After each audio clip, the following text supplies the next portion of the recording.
materi sebelumnya kan terkait software size, tapi pada titik beratnya adalah apa kemarin? Masih ingat nggak? Length dari sebuah sintak ya, length dari sebuah perangkat lunak sistem. Nah, hari ini kita akan bahas software size lagi, tapi titik beratnya adalah atau parameternya adalah function point, yaitu titik fungsi. Uh, Titik fungsi secara harfiah atau secara pengertiannya adalah menghitung fungsionality dari sebuah sistem. Invent by Albert pada tahun 1979 gitu. Intinya adalah uh, dia menghitung fungsionalitas dari sebuah sistem. Fungsi ini bisa didefinisikan sebagai statement yang bisa dieksekusi atau tugas yang akan dijalankan oleh sistem itu sendiri. Nah, bedanya sama yang sebelumnya, kalau function point ini, PPT saya kelihatan ya? Overview ya. Nah, function point sendiri ini bisa dihitung sebelum sistem ini dibangun. Kenapa? Karena dia menilai dari pernyataan fungsionalitas. Jadi, teman-teman masih ingat kalau di RPL mungkin biasanya sebelum kita eksekusi sebuah project, kita kan pasti punya analisis requirement, yaitu analisis kebutuhan seperti apa. Nah, function point ini menghitung dari analisis kebutuhan yang dibuat. Itu. Jadi nggak sampai masuk ke dalam, nggak sampai develop sistemnya dulu, sampai di fungsionalitas aja bisa dihitung function point-nya. Bagaimana cara menghitungnya? Dilihat dari fungsionalitasnya itu tadi. Nanti kita bahas tentang rumusnya. Nah, eh, ada 5 komponen utama untuk menghitung function point. Yang pertama adalah external input, external output, misalnya ada report, kemudian logical internal file-nya. Kemudian yang keempat adalah external internal file, jadi file yang bisa diakses oleh aplikasi tapi dia tidak dikelola atau tidak disimpan oleh si aplikasi. Kemudian external inquiry. External inquiry ini apa ya bahasa Indonesianya itu? File-file dari luar yang bukan bawaan dari sistem itu sendiri, permintaan-permintaan tambahan, itu external inquiry. Nah, rumusnya adalah intinya 5 parameter ini yang dipakai untuk menghitung functional point-nya. Nah, rumusnya adalah jumlah dari external input dikali 4, ditambah jumlah dari external output dikali 5, ditambah logical internal dikali 10, ditambah external interface dikali 7, dikali external inquiry dikali 4. Rumusnya sebenarnya ini aja. Nah, bagaimana kita menentukan mana external input, external output, logika, dan lain sebagainya? Contohnya kayak gini. Ada satu buah spesifikasi program, requirement dari programnya sendiri. Pertama adalah develop sistem yang mana mengizinkan customer untuk dapat report bug. Kemudian report ini akan disimpan di dalam file dan developer akan menerima laporan harian dengan bugs yang mana yang butuh disembuhkan atau diselesaikan gitu. Kemudian customer juga akan menerima daily status report untuk bugs-nya yang telah mereka kirim. Nah, manajemen juga bisa manajemen juga dapat query system untuk ringkasan dalam 1 bulan itu, monthly report-nya. Nah, requirement-nya seperti ini, spesifikasinya seperti ini, bikin sistem yang seperti ini gitu. Nah, dari sini kita akan pisahkan yang mana misalnya report bug in product ini muncul, itu termasuk external input, dapatlah 1 gitu ya. Kemudian store in file, berarti dia bisa disimpan di dalam file, berarti dia mengakses internal file, 1 logical internal file. Kemudian developer will receive a daily report, akan menerima dari luar, ini termasuk external output. Kemudian customer will also receive a daily status report for bug, customer juga akan terima, ini juga termasuk external output. Dan terakhir adalah can query the system for a summary info of particular mall. Nah, itu masuk external inquiry, permintaan dari luar yang tidak inti dari sistem yang kita buat. Nah, di sini nanti dilihat berapa kali munculnya external output atau ini berapa kali muncul, ketemulah bahwa si external outputnya satu kali muncul, kemudian store in value sebagai logical internal satu kali muncul permintaannya, kemudian receive a daily reportnya itu termasuk external outputnya ini sama daily status report ini muncul dua kali, berarti dia jumlahnya dua, kemudian permintaan eksternal ini juga munculnya satu kali gitu. Intinya kita nyari itunya, kemudian baru dimasukkan rumus satu dikali 4 inputnya 1 kali 4 ditambah 2 kali 5 untuk external output dikali internal filenya ada 1 dikali 10, kemudian external interface-nya memang kalau 0 ya tidak ada tadi, itu tetap 0 dikali 7, kemudian yang terakhir adalah external inquiry-nya 1 dikali 4. Nah kalau 4, 5, 10, 7 sama 4 ini kan bawaan dari rumusnya yang tadi ya, kemudian ditambahkan kemudian dikalikan dengan eh, apa namanya tadi atribut yang sudah kita parameter yang sudah kita analisis itu tadi, kemudian dapatlah fungsionalitinya adalah sebesar 28. Berarti ini adalah skor fungsionalitinya tuh. Nah, eh, beberapa orang itu merasa tidak puas dengan apa namanya, sebenarnya sudah cukup, tapi beberapa orang itu memperluas atau memperpanjang lagi eh, cara menghitung fungsionalitas yang tadi. Kalau tadi dari 5 karakter aja, dari 5 parameter aja, beberapa orang itu eh, memperluasnya lagi. Salah satu yang sering dipakai adalah pakai si GSC. GSC ini eh, General System Characteristic Extension, kepanjangannya dari si eh, perhitungan function point sebelumnya. Walaupun banyak ya, maksudnya tidak hanya itu, tidak hanya GSC aja, cuman yang akan kita bahas mungkin contohnya adalah GSC extension aja. Baik dari segi 3D bisa, dari segi objeknya ada, dari segi fiturnya juga bisa. Tapi yang kita bahas mungkin hari ini tentang GSC-nya aja, yaitu General System Characteristic.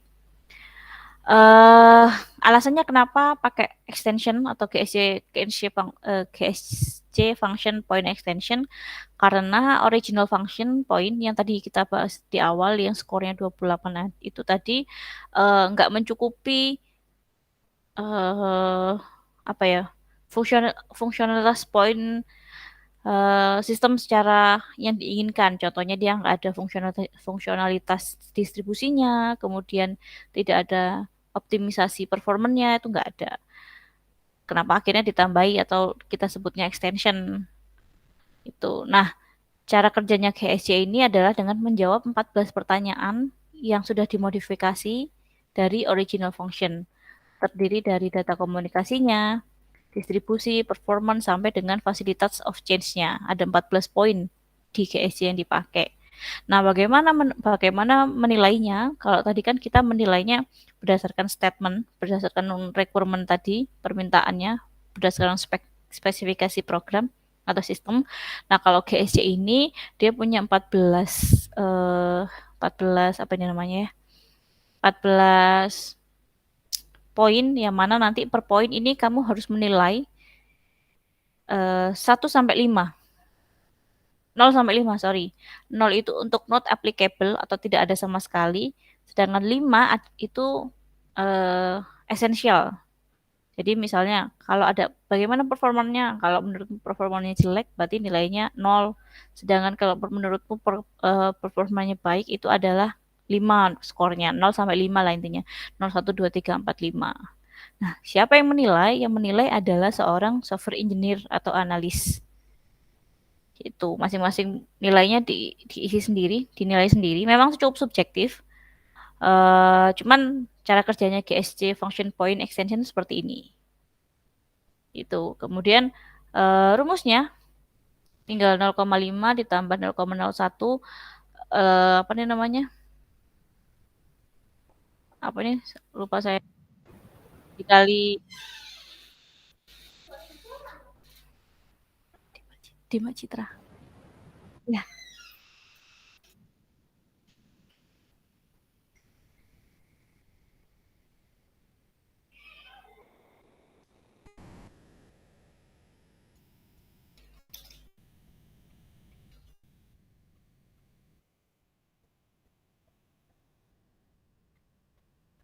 Jadi rumusnya adalah yang tadi karena ini extension 0,5 ditambah 0,01 dikali sigma dikali C1. Nah,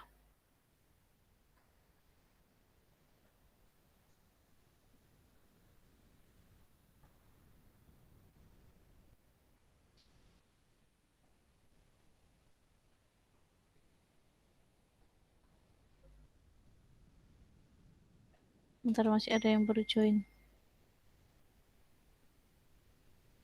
Nah, contohnya ini tadi ya. Kok anu saya agak rusak ya. Sebentar, sebentar. PPT saya kok jadi rusak.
Bentar.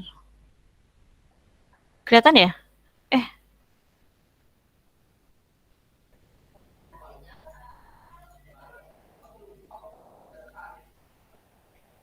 nah, eh tadi kan ada 14 poin.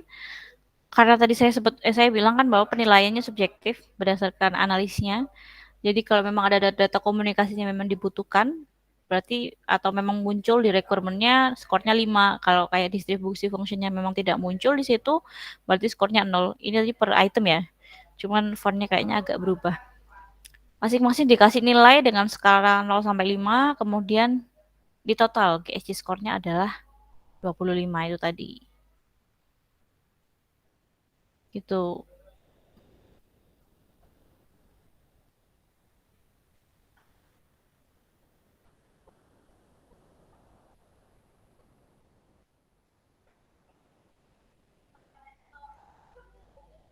Nah, setelah GSC poinnya dapat, mana ya tadi? Setelah GSC poinnya dapat, kita kan tadi sudah ingat ya bahwa di sebelumnya function pointnya adalah 28.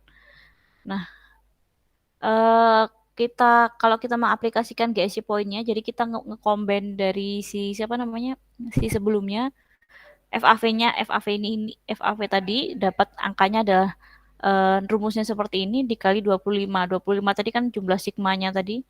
Jumlah total GSC poinnya awal itu adalah 25. Ketemu FAV-nya adalah 0,9. Nah, functional point-nya setelah dikombinkan dari functional point utama dengan functional point extension 28 dikali 0,9. Jadi total functional point-nya adalah 25,5. Ini adalah total akhir penghitungan functional point menggunakan ekstensi GSC. Gitu. Nah, ini bentar ya, kok PPT saya agak berubah fontnya, jadi tatanannya berubah juga. Sebentar,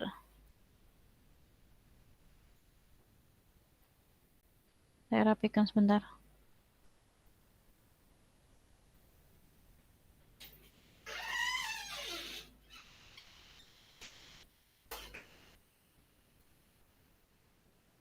Sebentar, saya rapikan sebentar.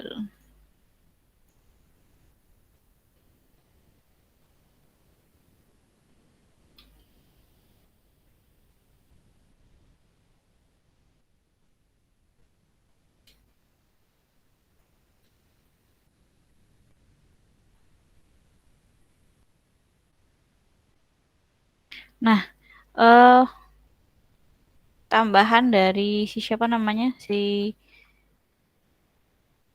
Functional point ini yaitu adalah penghitungan defect density. Jadi seberapa banyak kegagalan dalam sebuah program. Dia bisa berbasis pakai LOC atau dia juga bisa berbasis function point. Nah, dihitung rumusnya adalah defect per system size. Nah, system size-nya ini teman-teman boleh pakai LOC sebelumnya yang length itu atau pakai function point sebagai bahan pembandingnya. Defect-nya adalah seberapa banyak kegagalan, berapa kali gagal dalam satu buah rentang waktu atau dalam satu buah percobaan berapa kali gagal dibanding dengan sistem size-nya. Sorry, bukan dibanding, ya dibagi dengan sistem size-nya. Nanti akan keluar angka berapa, itu adalah kepadatan kegagalan dari sebuah sistem. Ini adalah lanjutan dari itu. Kemudian di situ juga dari size yang kita udah dapat, yaitu size LOC dan function point, kita juga bisa menghitung failure rate. Jadi rata-rata kegagalan dalam satu buah overtime. Jadi katakan kita mau ngecek sesuatu, ya. Oh, belum muncul. Oh, bentar.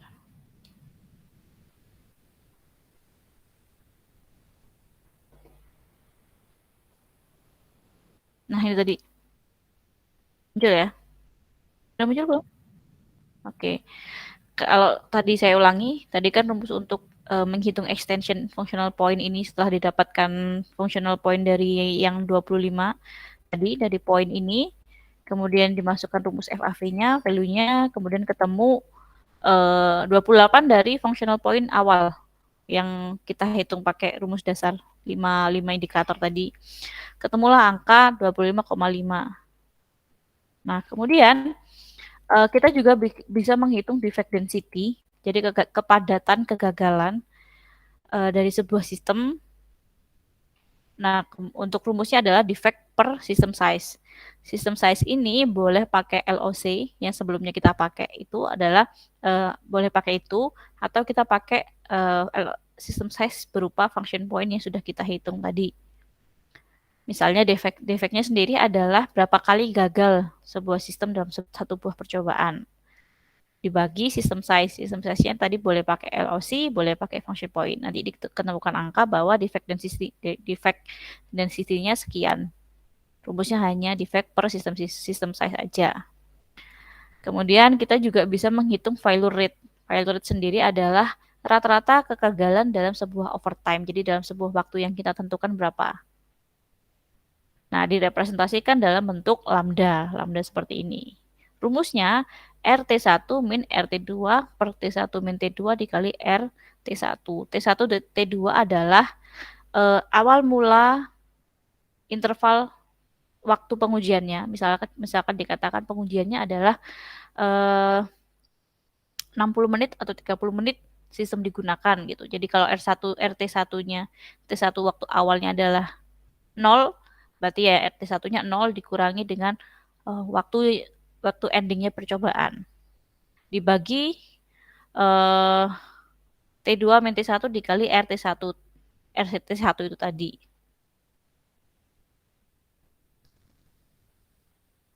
Contohnya kayak gini. Calculate the failure rate of system X based on time interval 60 hari of testing gitu.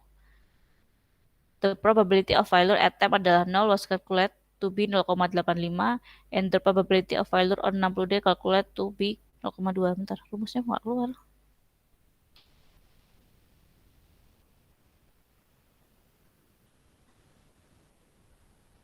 Loh, mana ya tadi? Bentar.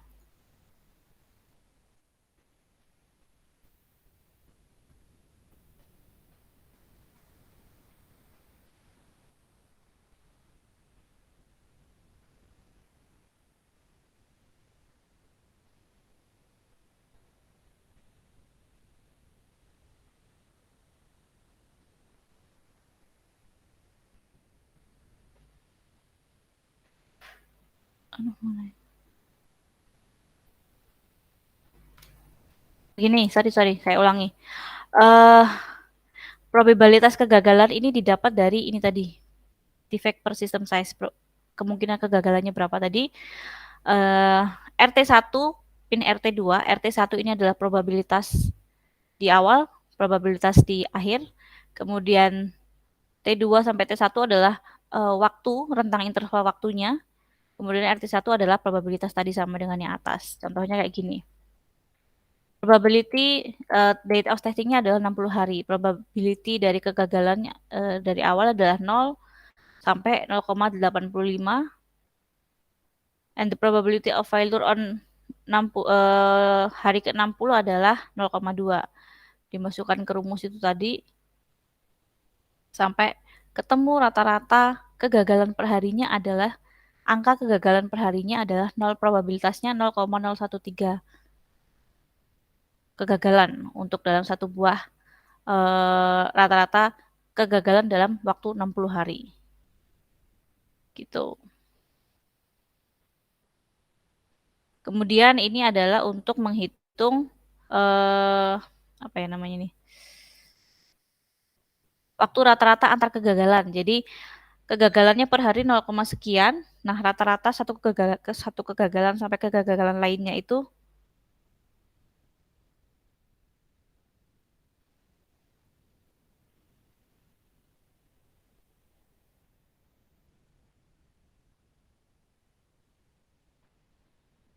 satu per lambda.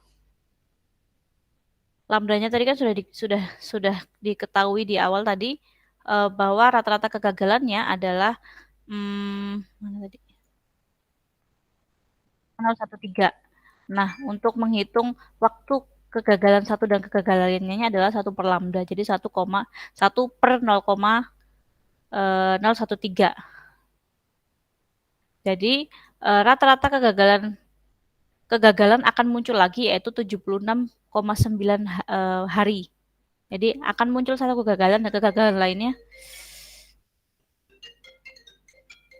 Sebentar ya.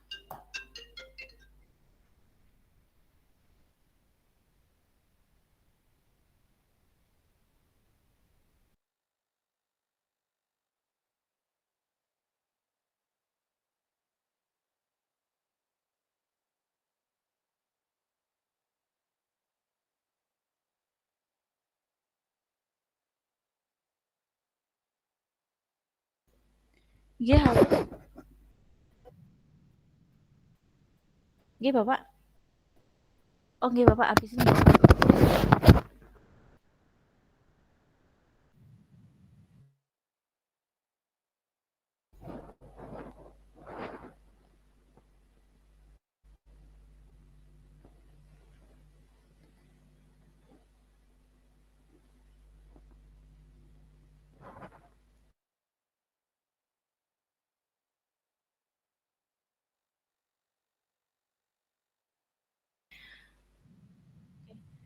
Uh, tadi sampai mana?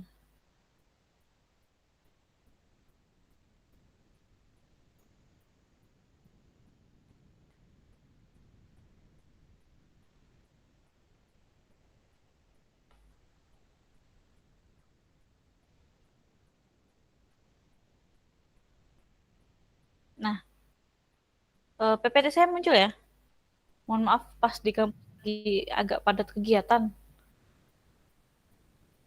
Oke. Nah, jadi rata-rata kira-kira akan diramalkan atau diekspektasikan bahwa kegagalan itu akan muncul setiap 76 hari, 76,9 hari satu kali kemunculan. Jadi per 70 katakan 77 hari lah. Jadi kegagalan itu sistem akan gagal selama 77 hari sekali. Itu. Jadi rumus yang banyak tadi itu hanya untuk menentukan kira-kira dari kepadatan itu, kemudian dari rata-rata kegagalannya sekian, itu nanti akan muncul hasil ekspektasinya bahwa sistem ini kira-kira akan gagal dalam waktu 77 hari. Per 77 hari sekali akan muncul kegagalan. Itu saja sih sebenarnya. Intinya dari rumus yang panjang itu tadi outputnya. Itu. Mungkin teman-teman sekarang belum begitu sering atau belum begitu banyak pakai rumus ini, hanya sebagai pengetahuan aja ilmu bahwa sebenarnya dalam sebuah software quality hal-hal kayak gitu tuh dipakai dalam sebuah software engineer ya. Rumus-rumus kayak gitu tuh dipakai. Tapi mungkin kalau teman-teman sekarang mungkin hanya untuk pengetahuan dulu aja. Nanti ketika teman-teman jatuh ke industri, sudah terjun ke industri, mungkin teman-teman akan ketemu hal-hal seperti ini.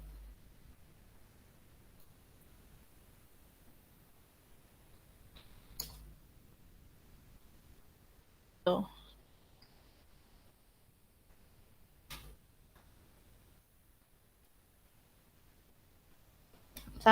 saya absensi juga ya.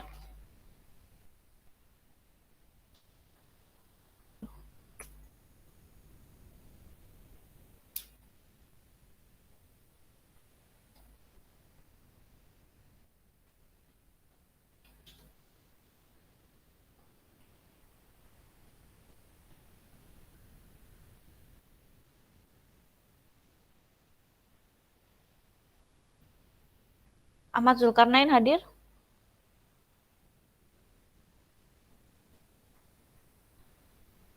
Tidak hadir ya. Yusuf Bahtiar hadir? Yusabi Barku? Hadir. Denis Erlangga?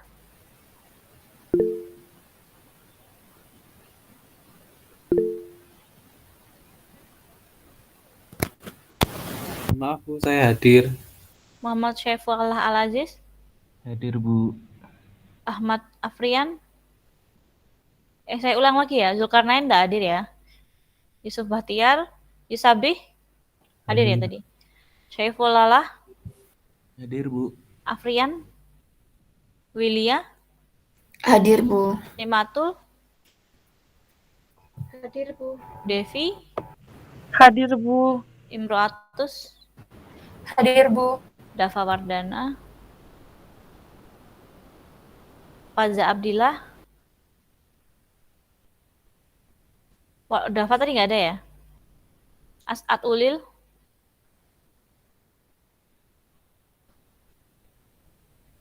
Sohibul Aksal? Hadir Bu. Kemudian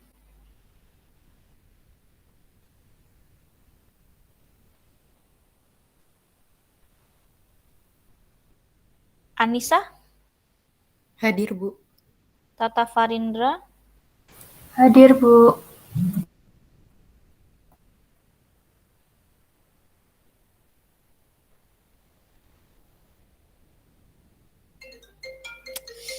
Aduh. Kemudian Corina Stianingrum? Hadir, Bu. Dani? Muhammad Diovani? Diovani ada? Oke. Saya simpan. Oke, teman-teman, untuk pertemuan hari ini itu aja. Akan saya share filenya habis ini di grup. Saya mohon maaf kurang lebihnya. Assalamualaikum warahmatullahi wabarakatuh. Waalaikumsalam.